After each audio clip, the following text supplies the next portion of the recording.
Pastor Byer said, it was clearly of the Lord when Pastor Hernan called me and Pastor Byer called me and told me about this meeting. And it's good to see all of you. It's been a while, but I'm so thankful for this church and for what you do for the cause of Christ all the way over in Sri Lanka. And I know only a few of you have been there and ministered there, but all of you have had a huge part in the ministry there. And this church is actually an example to so many of what it is like to support missions and what it's like to be a part of the cause of Christ, even so far away.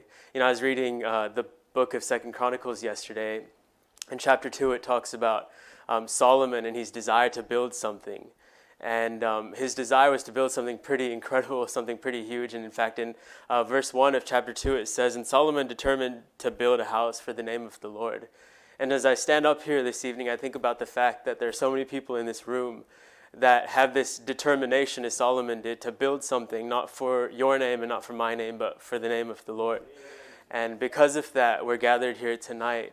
And it's that determination that we want to see souls saved and souls discipled and baptized and added to the church. And by way of an update tonight, that's exactly what the Lord is continuing to do, even in Sri Lanka. It's been a bit of a challenge, as it has been for all of you with COVID and all the lockdowns and different things that have come our way as a result of the situation that the world has faced. But even in the midst of that, the Lord has given us so many victories and so many high points in the ministry.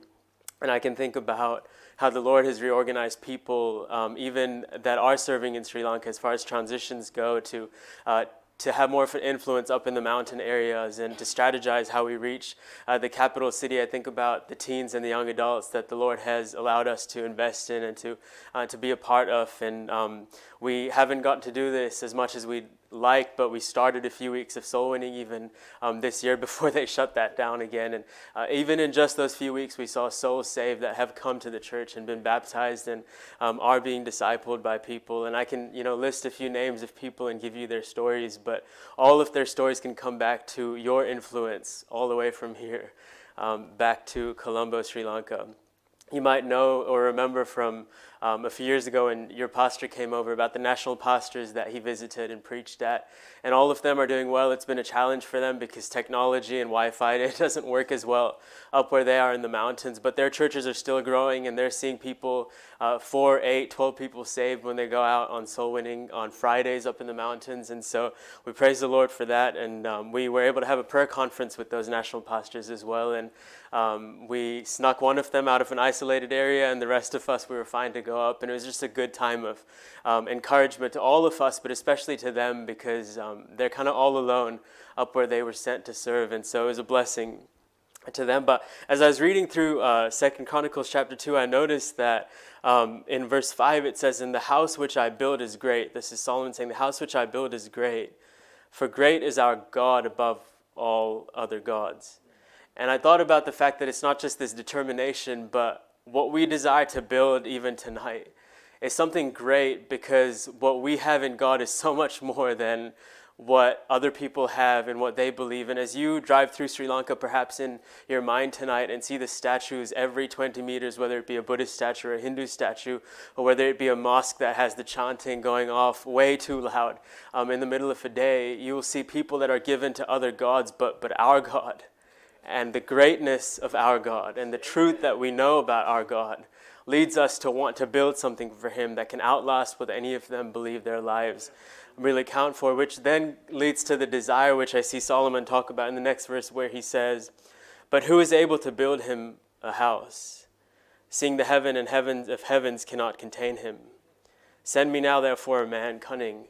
And it talks about the skill of the people that he requires. And I think about two things here. One is the people in Sri Lanka that the Lord has brought our way and allowed us to invest in. If you ask me what I think the most significant thing about the past 2 years of being in Sri Lanka would be, it would be everything I listed, but to me it would be it will be two names, guys by the name of Andrew and Arno, which the Lord has allowed me to invest in and influence and develop a friendship with. And right now they're at church texting me about the recordings that are going on, and so involved in the ministry and eager to learn.